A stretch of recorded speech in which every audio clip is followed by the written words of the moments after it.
이제 내일부터 올해의 마지막 달인 12월이 시작이 됩니다.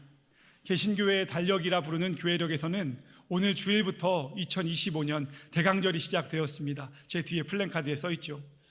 그리스도인들은 성탄절 이전에 4주간을 기다릴 대자와 내릴 강자를 합쳐서 대강절 또는 대림절이라고 부르면서 예수님께서 이 땅에 오시기를 기다립니다. 대강절을 상징하는 색깔이 있는데 무슨 색인지 아십니까? 어떻게 아셨어요? 이거 진짜 모르실 줄 알았는데, 대강절을 상징하는 색은 보라색입니다. 그래서 이렇게 보시면 보라색으로 이렇게 강단이 장식이 되어 있습니다. 기독교 전통 안에서 이 보라색은 기다림의 의미가 있고요, 또 회개하는 의미도 있고, 또 준비하는 의미도 담겨져 있습니다.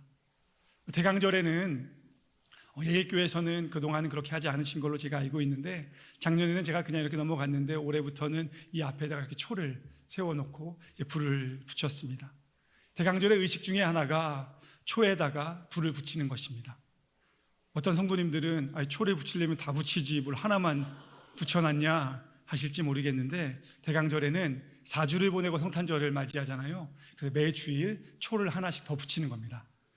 그래서 첫째 주일에는 희망을 의미하는 초에 불을 붙인 것이고요, 다음 주일에는 그 옆에 평화를 의미하고, 세 번째 주일에는 조이, 기쁨, 네 번째 주일에는 사랑의 초를 밝히고, 그리고 성탄절에는 우리를 위해 오신 예수님을 기억하면서 흰색 초에 불을 붙이면서 성탄절이 완성이 되는 겁니다. 대강절을 보내며 촛불이 하나씩 붙여지면서 강단이 밝아지는 것처럼 성도님들의 마음에도 하나님의 따뜻한 은혜와 평강으로 점점 더 밝아지시는 기쁨이 있으시기를 주님의 이름으로 축복합니다. 오늘은 대강절 첫 번째 주일을 맞이하면서 안나의 영성, 머무름과 기다림이라는 제목으로 하나님의 말씀을 전해드리겠습니다. 오늘 본문은 아기 예수님이 탄생하셨을 때에 성전에 머물던 안나라는 여인이 예수님을 알아보고 하나님께 감사를 고백했던 이야기를 소개합니다. 본문 36절이 이렇게 시작합니다. 또 아셀 지파 바누엘의 딸 안나라 하는 선지자가 있어 나이가 매우 많았더라. 그가 결혼한 후 7해 동안 남편과 함께 살다가. 안나는 아셀 지파에 속해 있던 바누엘의 딸이었다고 언급됩니다. 성경은 안나의 아버지인 바누엘의 이름 외에는 다른 어떤 정보도 소개하지 않지만, 바누엘이라는 이름이 히브리어로 하나님의 얼굴이라는 뜻을 지녔음을 고려해 보면 안나의 아버지가 하나님을 많이 사랑하며 살았던 사람일 것으로 짐작해 볼 수 있습니다. 그런데 바누엘의 이름과 함께 제공된 유일한 정보가 하나가 있기는 한데, 그가 아셀 지파 바누엘이라는 겁니다. 아셀 지파에 속해 있던 인물이라는 뜻입니다. 아셀 지파는 이스라엘 12지파 중에 하나로 야곱의 8번째 아들이었던 아셀의 후손들입니다. 기원전 722년에 북이스라엘이 아시리아에 의해 멸망당할 때에 아셀 지파를 포함한 10지파가 이곳저곳으로 다 흩어졌습니다. 이는 그 지파에 속했던 사람들이 흔적도 없이 자취를 감췄다는 의미는 아니고요, 지파적인 정체성이 있었는데 이리저리 사람들이 뿔뿔이 흩어지면서 그 정체성을 상실하게 되었다는 뜻입니다. 그래서 신학적으로는 그렇게 흩어진 지파들을 가리켜서 잃어버린 지파라고 부르기도 하는데, 이는 역사의 기록 속에서 희미해졌기 때문에 그렇습니다. 그 지파에 속했던 사람들의 자취가 없는 것은 아니지만 그 자취를 추적하는 일이 어느 순간부터 끊어졌고 희미해졌다는 의미입니다. 우리나라의 경우에도요, 전쟁 전후로 이산가족이 되신 분들, 세월이 흘러서 그때 흩어진 헤어진 가족들을 만나기 위한 그 과정이 얼마나 힘들고 어렵고 때로는 불가능한지 모릅니다. 저는 저희 할머니가 또 저희 아버지가 이산가족이셨기 때문에 어려서부터 이산가족의 슬픔을 늘 보며 자랐습니다. 저희 할머니는 늘 헤어졌던 남편, 그리고 헤어졌던 큰아들을 그리워하시면서 일평생 사셨는데 90이 되셔서야 이산가족 찾기 신청에 성공을 하셔서 제가 대학생 때 북에 있는 가족들을 만났던 경험이 있는데, 그 과정들 하나하나가 얼마나 복잡하고 힘들었는지 모릅니다. 또 최근에 TV에서 하는 방송 중에 보니까 여러 가지 사정으로 인해서 어린 시절 해외로 입양 보냈던 자녀를 만나는 그런 프로그램이 있더라고요. 저도 짧게 봤는데 그 사연에 보면 얼마나 복잡한지 모릅니다. 그리고 수십 년이 흘러서 그때 헤어졌던 아들을, 딸을 찾고 다시 만나는 과정이 얼마나 복잡하고 어려운 일인지 모릅니다. 왜냐하면 흔적들이, 자취들이 많이 사라졌거나 희미해졌기 때문에 그렇습니다. 누가복음은 많은 사람들의 기억과 역사 속에서 오래전에 사라진 것으로 인식되었던 아셀 지파라는 그 지파의 출신 중에 바누엘이라는 사람이 살아 있었음을 소개합니다. 그리고 그 바누엘에게 딸이 있었는데 그 이름은 안나였고, 안나라는 여인을 통해서 예수 그리스도의 오심이 증언되었다고 소개하고 있습니다. 안나가 아셀 지파 출신이라는 것은 비록 그녀가 지금 생존해 있기는 하더라도 정치적으로나 사회적으로나 혹은 개인적으로 아무런 존재감과 영향력이 없는 사람이라는 것을 의미합니다. 살아있지만 존재감이 없는 사람인 것이죠. 게다가 36절 후반부터 37절까지를 보시면 안나라는 여인에 대해서 추가적으로 이렇게 소개를 합니다. 나이가 매우 많았더라. 그가 결혼한 후 7해 동안 남편과 함께 살다가 과부가 되고 84세가 되었더라. 이 사람이 성전에 떠나지 아니하고 주야로 금식하며 기도함으로 섬겼다. 누가복음에 쓴 누가는요, 의도적으로 이 안나라는 여인의 현실을 아주 명확하게 부각을 시킵니다. 결혼을 했다가 7년이 지나서 과부가 되었고, 그렇게 세월이 흘러서 이제는 84세가 되어 나이가 매우 많다고 표현을 합니다. 이것은 안나라는 여인의 현실이 사회적으로 약자라는 것입니다. 능력이 없다는 것입니다. 존재감이 없다는 것입니다. 힘이 없다는 것입니다. 그런데 여러분, 이 말씀은 객관적인 시각과 당시의 사회적인 분위기로 볼 때에 안나라는 여인이 약하고 소외되고 존재감이 없는 인물임을 강조하는 것이 아닙니다. 이 말씀은 그런 안나를 하나님이 기억하셨고, 그런 안나를 하나님이 사용하셨고, 그런 안나를 통해 하나님의 역사를 이루어 가셨다는 사실을 우리에게 보여주는 것입니다. 그래서 이 말씀은 대강절을 맞이하는 우리에게 힘이 되고 소망이 됩니다. 나의 형편과 나의 상황이 어떠하든지 간에 연약한 안나를 기억하시며 사용하신 하나님께서 오늘날을 기억하시며 나를 사용해 주신다는 영적인 메시지를 우리에게 주기 때문에 그렇습니다. 오늘 본문 바로 이전의 말씀은 예수님을 기다렸던 시므온이라는 인물에 대해서 언급을 하고 있습니다. 제가 1년 전 대강절을 시작하면서 이 시므온에 대해서 설교를 했었는데 아마 1년이 지나서 기억하시는 분은 아무도 없으실 것 같습니다. 기억하시는 게 이상한 거니까 걱정하지 않으셔도 됩니다. 시므온에 대해서 언급을 할 때에 출신 지파에 대해서 말하지 않지만 시므온이라는 사람은 안나와 달리 예루살렘 중심부에서 활동하는 꽤 알려진, 인정받는 사람이었고 전통적인 유대 신앙을 대표하는 괜찮은 인물이었습니다. 그래서 누가복음 2장은 시므온을 먼저 언급하고 안나를 말하는데 당시의 사회적 분위기와 객관적인 시각으로 볼 때에 시므온이라는 사람과 안나라는 사람은 같은 선상에서 비교할 만한 인물은 아니었습니다. 예를 들어 시므온이 영국 프리미어리그에서 손흥민처럼 인정받는 그런 축구 선수와 같았다면 안나는 영국의 어느 시골 지역에서 5부 리그나 6부 리그에서 큰 존재감 없이 축구를 하는 그런 선수에 불과했던 겁니다. 그런데 오늘 말씀은 하나님께서 마치 사라졌다고 여겨졌던 아셀 지파 출신의 존재감이 없는 안나라는 여인을 통해서 예수 그리스도의 탄생을 보게 하시고 그 사실을 다른 사람들에게 전파하게 하셨음을 강조합니다. 하나님이 연약한 여인, 소외된 것처럼 보여지는 여인, 존재감이 없는 여인을 주목하셨고 그 여인을 하나님의 역사에 동참시키셨음을 보여준다는 것입니다. 하나님이 왜 그렇게 하셨을까요? 오늘 본문에는 그 힌트가 나오는데 37절 후반절을 다시 보시면은요, 이 사람이 성전을 떠나지 아니하고 주야로 금식하며 기도함으로 섬겼다. 안나가 성전을 떠나지 아니했다고 말하는데 영어 성경을 보면은요, never라는 표현을 했습니다. 그러니까 성전을 결코 떠나지 않은 여인이었다고 강조하는 것입니다. 이 표현은 안나가 성전에서 단 한 차례도 멀어진 적이 없다, 한 번도 성전 밖으로 나간 적이 없다라는 표현이기보다는요, 안나라는 여인의 일상이 성전에서 지속적으로 봉사하고 경건하게 활동하는 일로 많이 채워졌다는 것을 가리킵니다.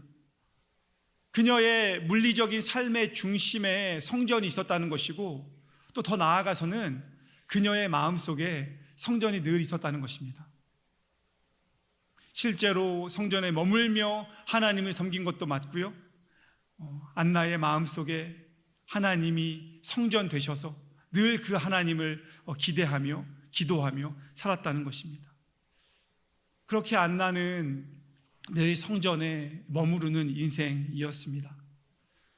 여러분, 머무름의 능력이 있음을 성경은 우리에게 많이 가르쳐 줍니다. 성경은 때로 떠남을 통해서도 역사하신 하나님을 보여주기도 하지만, 오늘 말씀은 머무르는 삶 속에, 참고 인내하며 머무르는 삶 속에 역사하시는 하나님을 보여줍니다. 여러분, 제가 그 머무르는 일을 잘하는 편입니다. 제가 참는 일, 인내하는 일, 이런 거 더 잘하시는 분들 물론 계시겠지만 저도 꽤 잘합니다. 제가 예일교회 오기 전에 사역을 했던 영등포 중앙교회에 제가 25살이 되면서 교육 전도사로 학부 4학년 때 부임을 했거든요. 근데 제가 예일교회에 오기 전까지 그 교회에만 20년 소속이 되어 있었습니다. 제 친구나 선후배들 중에 20대 중반에 교육 전도사로 한 교회에 가서 20년 동안 그 교회에 머물러 있던 사람은 정말, 여러분, 제 말이 궁금하시면 찾아보세요. 저밖에 없습니다. 20년 동안 여러분 얼마나 많은 일이 있었겠습니까? 좋은 일만 있었겠습니까? 기쁜 일만 있었겠습니까? 함께 사역했던 전도사님들, 부목사님들 정말 많이 바뀌었고 떠났고, 심지어는 담임 목사님도 바뀌셨는데 저는 그대로 머물러 있었습니다. 떠날 기회가 있었지만 머물렀습니다. 언젠가 한번 저희 아버지의 신앙 교육 때문이라고 말씀드린 적이 있습니다. 25살이 되어서 아버지와 함께 했던 교회 섬김의 자리를 떠나 처음으로 다른 교회 전도사로 사역을 나갈 때에, 인천에서 서울로 갈 때에 아버지한테는 좀 죄송했습니다. 왜냐하면 아버지는 어떠신지 모르겠지만 저는 제가 떠나면 그 교회에 큰 빈자리가 있을 거라고 생각했는데 아무런 일도 일어나지 않았습니다. 전 제가 되게 중요한 존재라고 생각했는데 막상 떠나고 나니까 그 자리는 다른 사람에 의해서 더 잘 채워지더라고요. 근데 그때 아버지가 저한테 한 가지 권면해 주셨습니다. 그 교회 가서 담임 목사님 말씀에 늘 순종해라. 다른 사람들이 그러지 않아도, 다른 사역자들이 그러지 않아도 너는 그렇게 해라. 하나님을 믿는 믿음 안에서 담임 목사님의 말씀에 순종하면 네 인생, 네 길은 담임 목사님이 책임지시는 게 아니라 하나님이 책임져 주실 거다. 들을 귀가 있는 자는 들을지어다.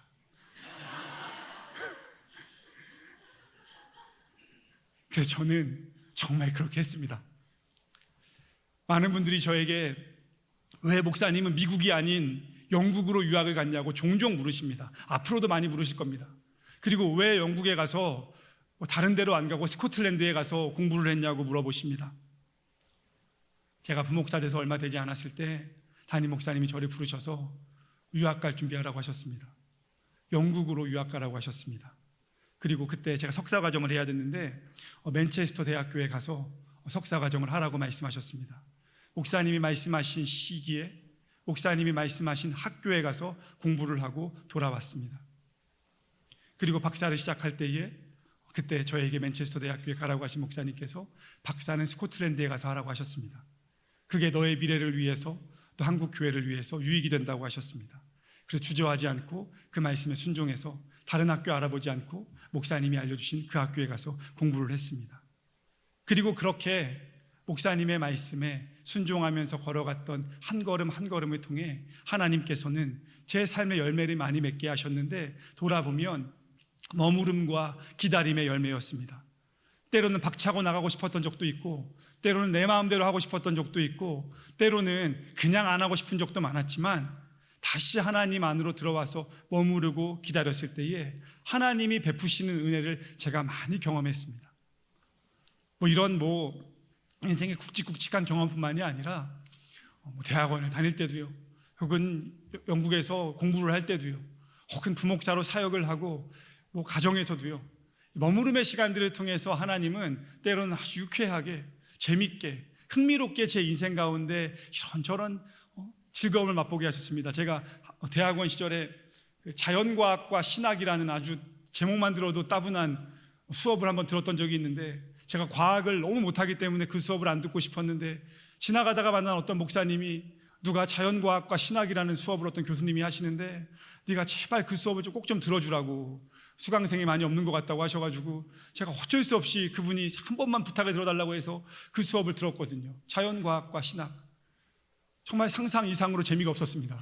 들어가서 그 수업을 듣는데 얼마나 지루하던지요, 얼마나 재미가 없던지요, 얼마나 어렵던지요. 허두절미하고 기말고사를 보는데 문제가 나와가지고 서술형으로 쭉 써야 되는데, 화학을 못하고 재미가 없었고 수업을 제대로 안 들었으니 쓸 말이 없습니다.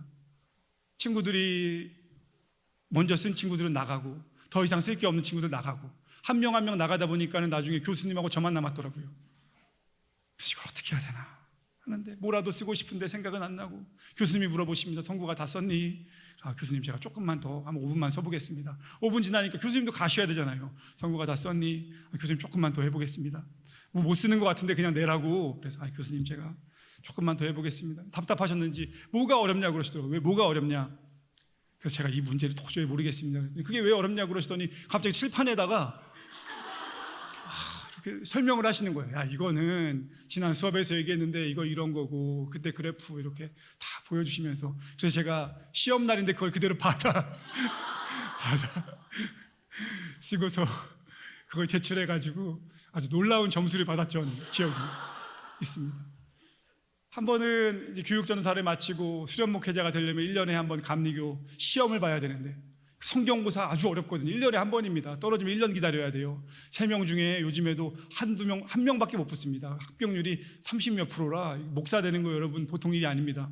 근데 저도 그 시험을 보는데 성경고사가 제일 중요하거든요. 목사가 돼야 되니까. 특별히 성경 암송 시험이 있는데, 성경 암송 시험이 제일 어렵습니다.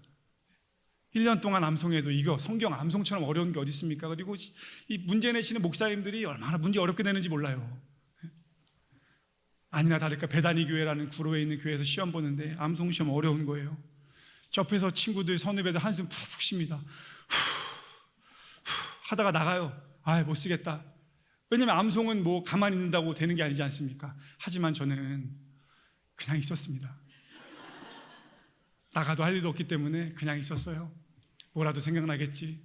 뭐라도 있는데, 그러고 있는데 심사 감독하시는 목사님이 아주 착하신 분이셨어요. 그 목사님이 왔다 갔다 하시면서, 너 이거 목사 되려면 이거 써야 되는데, 너 이거 모르냐? 이거 어렵지 않은 건데 잘 생각해봐 하시고는 또 딴 데로 가세요. 그리고 감독하다 오셔가지고 이제 몇 명 안 남으니까는, 너네 이거 써야지 어떡하냐? 뭐라도 생각해봐라. 근데 시간은 가고 계속 못 쓰고 있고 하니까는 그 목사님이 제 옆으로 지나가시면서, 너 이거 정말 모르냐고, 이거 써보라고, 뭐라도 써보라고 하시는데, 나중에 답답하셨는지, 내가 불러줄 테니까 써봐. 하나님께서 왔다 갔다 하시면서 한 단어씩 불러주시는 거예요. 얼마나 감사하던지요.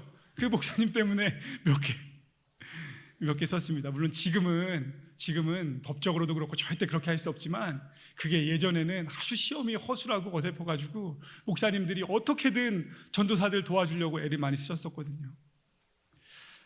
저의 인생만 그렇겠습니까? 돌아보면 성도님들의 삶에도 크고 작은 머물렀던 시간들, 기다림의 시간들을 통해서 내가 한 것 같지만 사실은 하나님이 그 시간 가운데 역사하시며 도와주신 일이 얼마나 많겠습니까? 안나가 그랬습니다. 성전에 머물렀습니다.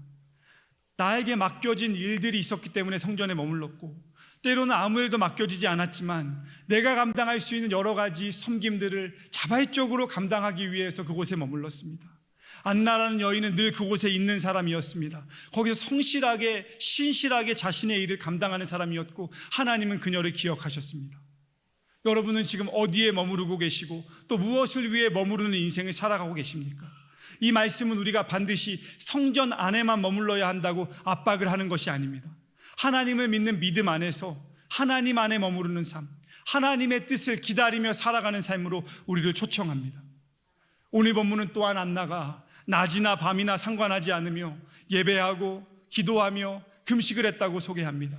여기서 금식이라는 것은 단지 음식을 먹지 않았던 절제 행위를 넘어서서 하나님을 향해 내 마음을 집중하고 때로는 회개하고 더 나아가 하나님의 뜻을 기다렸다는 의미가 내포되어 있습니다. 여기에는 더 나아가 메시아가 오기를 간구하며 기도했다는 의미도 포함되어 있습니다. 이러한 표현들은요, 안나라는 여인이 비록 사람들의 눈에는 보잘것없어 보였지만, 외로워 보였지만, 약해 보였지만, 능력이 없어 보였지만 하나님은 그녀의 삶을 바라보시며 그녀를 돕고 계셨고 기억하고 계셨고 그녀를 통해 역사를 준비하고 계셨다는 것입니다. 이처럼 안나는 성전에서의 머무름과 기다림을 통해 하나님과의 깊은 관계 안으로 들어갔습니다. 그런데 여러분, 성경을 보면 예수님이야말로 홀로 머무시며 기다리시며 기도하셨던 최고의 본을 우리에게 보여주시지 않습니까? 누가복음 6장을 보면 예수님께서는 12 제자를 선택하시기 전에 홀로 밤이 새도록 기도하셨습니다. 마태복음 14장을 보면 오병이어의 기적을 일으키신 후에 제자들을 먼저 보내시고 무리를 떠나 따로 산에 올라가셔서 거기서 혼자 기도하셨습니다. 예수님께서 나병 환자를 고치셨다는 소문이 퍼지니까 수많은 사람들이 예수님의 능력을 경험하려고 몰려들었는데 그때 예수님께서는 물러가셔서 한적한 곳에 머물며 기도하셨다고 성경은 말합니다. 예수님은 십자가에 달려 죽으셔야 하는 인생의 가장 고귀하고 거룩한 일을 준비하실 때에도 홀로 겟세마네 동산의 고요한 곳을 찾으셔서 기도하셨습니다. 이렇듯 예수님의 기도는, 예수님의 머무름과 기다림은 일회성의 특별한 사건이 아니라 예수님이 우리에게 가르쳐 주셨던 삶의 리듬이었습니다. 예수님에게 머무름과 기다림이라는 것은 일생에서 늘 보여주셨던 하루의 삶 속에서 늘 나타나야 하는 삶의 리듬이었다는 것입니다. 그리고 예수님은 그 리듬을 알고 그 리듬을 기억하며 그 리듬에 맞춰 살아가는 인생이 귀한 인생이고 하나님이 기억하시는 인생이고 하나님 안에서 열매 맺는 인생이라고 안나를 통해 우리에게 보여주십니다. 독일의 보네퍼라는 신학자가 쓴 성도의 공동생활이라는 아주 좋은 책이 있습니다. 스테디셀러로 기독교계에서 많은 사람들에게 읽히는 책인데요, 그 책에서 보네퍼는 그리스도인의 하루에는 늘 홀로 있는 시간이 꼭 필요하다고 말합니다. 그리스도인의 삶에는 하루를 살면서 늘 홀로 있는 시간이 필요하다, 잠깐이라도요. 그러면서 세 가지를 해야 한다고 말합니다. 성경을 묵상해야 하고, 기도를 해야 하고, 중보기도를 해야 한다. 성경을 묵상하는 건 성경을 가까이 하는 것이고요, 기도를 한다는 것은 많은 경우에 나를 위한 기도이죠. 우리 가정을 위한 기도이죠. 그리고 중보기도는 내가 알고 있는 누군가를 위한 기도입니다. 내 주변에서 몸이 아픈 자를 위한 기도입니다. 안나처럼 힘이 없이 연약하게 소외된 것처럼 보여지는 사람들을 위한 기도입니다. 보네퍼는 성경을 묵상하고 기도하고 중보기도를 하면서 살아가는 삶이 성도들의 인생의 걸음이라고 우리에게 소개를 하고 있습니다. 그리고 안나는 보네퍼가 언급하는 그 성경 묵상과 기도와 중보기도의 삶, 거기에 더해 성전에 머물며 섬기며 헌신했던 삶을 우리에게 보여주는 본이 되고 있습니다. 성경은 안나에게 특별한 은사나 능력이 있었다고 언급하지 않습니다. 다만 그녀는 변함없이 꾸준하게 성전에 머물면서 기도하며 금식하는 여인이었음을 주목합니다. 안나의 삶은 성전에서 머무는 것이 전부였습니다. 그곳에 머물며 하나님의 뜻을 기다렸습니다. 특별한 체험이나 사건을 경험했던 인생이 아닙니다. 다만 성전에 머무르며 지속적으로 기다렸고 기도했고 섬겼습니다. 84세가 되었다고 구체적으로 그녀의 나이를 언급하는 것은 한 사람의 헌신과 섬김이라는 것은 나의 상황이나 심지어 나이에 의해서도 좌우되거나 영향받지 않는다는 것을 보여주는 것입니다. 또 그녀의 삶을 조금 더 구체적으로 이야기하는 것은 안나라는 인생에는 고난도 많았고 어려움도 많았고 상실도 있었고 헤어짐도 있었고 슬픔도 있었지만 그럼에도 불구하고 하나님을 붙잡고 굳이 걸어왔다는 것을 우리에게 소개하는 것입니다.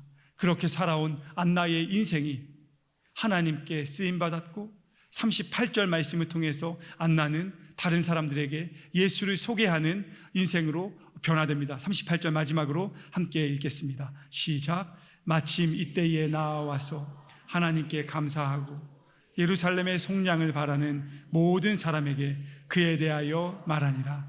아멘. 여기서 이때는 아기 예수님이 탄생하신 때입니다. 그에 대하여 말하니라고 할 때에 그는 아기 예수를 말합니다. 당시에 수많은 사람들이 성전에 거했고 성전을 오고 갔지만 하나님께서는 단 두 사람, 시므온이라는 남자와 안나라는 여인에게 예수 그리스도가 오셨다는 사실을 먼저 인지할 수 있도록 도와주셨습니다. 안나는 성전에서 아기 예수님을 안고 찬양하던 시므온이 있는 바로 그 자리에 있었고 그 순간 메시아이신 예수님을 알아채게 된 것입니다. 이것은 안나가 특별히 다른 사람보다 운이 좋았거나 성전에 머물던 타이밍이 잘 맞아서 그런 게 아니라 하나님의 일에 헌신되었던, 성전에 늘 머물며 기다렸던 안나의 영성을 기억하시며 아시는 하나님의 축복이었음을 누가는 우리에게 소개하는 것입니다. 사랑하는 성도 여러분, 오늘부터 대강절을 보내게 됩니다. 안나처럼 성전에 오셔서 이 자리를 지키셔야 한다는 말씀은 전혀 아닙니다. 하지만 성전을 내 마음에 품고 대강절을 보내시면서 안나처럼 하나님 안에 머무르시고 하나님의 뜻을 기다리시며 기도하는 가운데에 안나가 경험했던 하나님의 은혜와 하나님이 주시는 기쁨을 대강절을 보내며 경험하시고 고백하시는 예일교회 모든 성도님이 되시기를 주님의 이름으로 축원드립니다. 함께 찬양하겠습니다.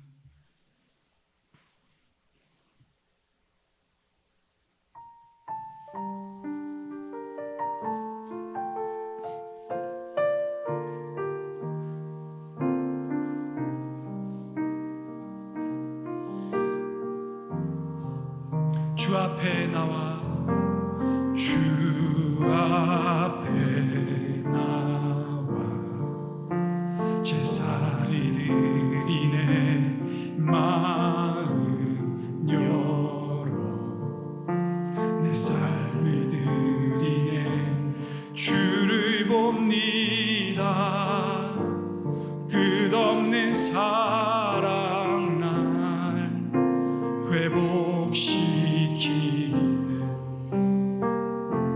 이제 눈 들어 주 보네 그 능력 날 새롭게 주님의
건네 갈보리 언덕 넘어 그 어느 날 주 안에 우리 마지막으로 한 번만 더 같이 고백합니다. 이제 눈 들어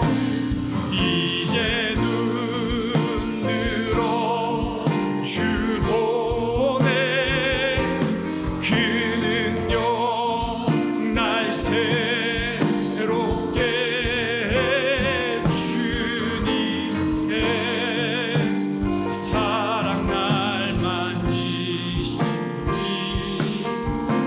내 모든 두려움 사라지네.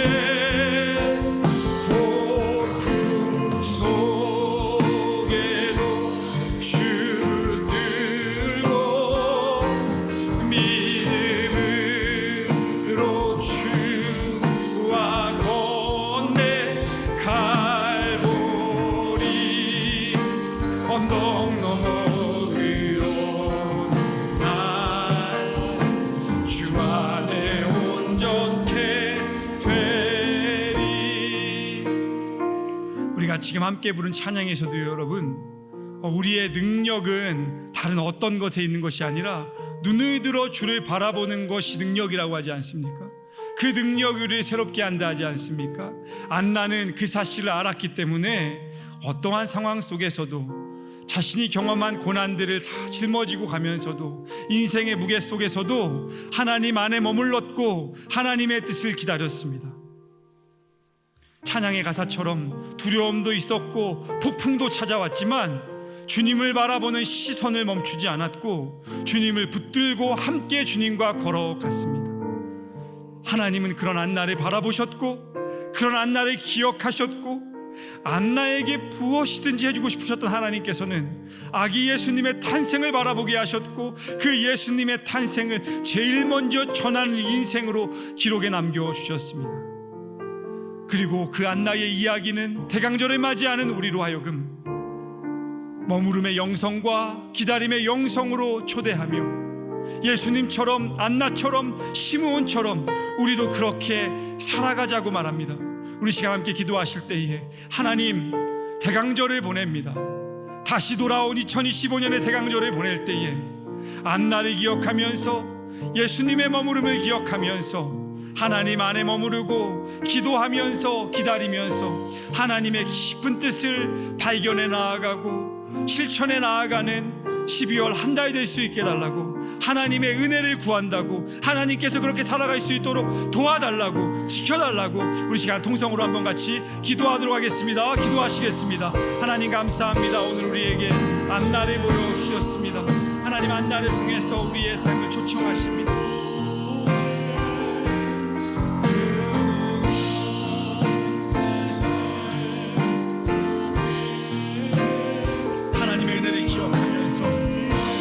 안나처럼 머무르고 기다리기 원하는 우리 성도들에게 찾아가셨습니다. 하나님 그 마음의 위로를 주시고 그 마음의 평안을 주시고 그 마음의 기쁨을 회복시켜 주시옵소서. 하나님 두려움 속에서도 때로는 폭풍 속에서도 믿음으로 주와 걷겠다고 고백하는 우리 예일교회 모든 성도들의 삶 속에 하나님 찾아오셔서 은혜로 덧입혀주시고 하나님의 능력으로 함께하여 주시옵소서. 한 사람 한 사람의 손을 주님께서 붙잡아 주시고 하나님의 능력으로 일으켜 주시며 하나님 안에서 회복되어지는 인생이 될 수 있도록 주님 인도하여 주시옵소서.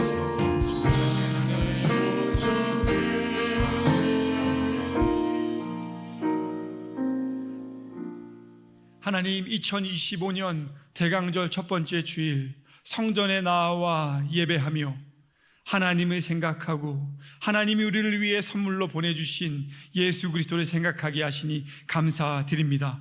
하나님 오늘 말씀처럼 대강절을 보내는 기간 가운데에 안나처럼 기다림의 영성, 머무름의 영성을 회복하며 하나님께 더 가까이 나아가고 하나님의 은혜를 깊이 경험하는 예일교회 모든 성도들 될 수 있도록 주님 인도하여 주시옵소서.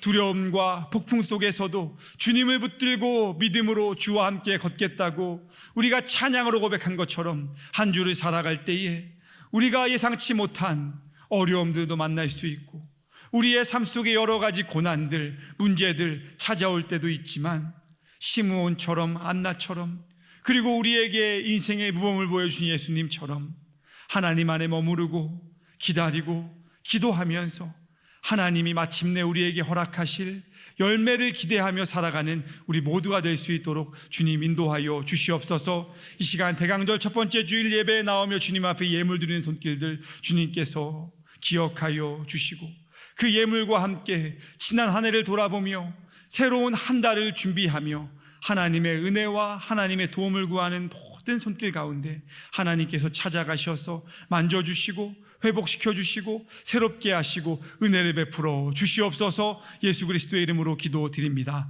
아멘.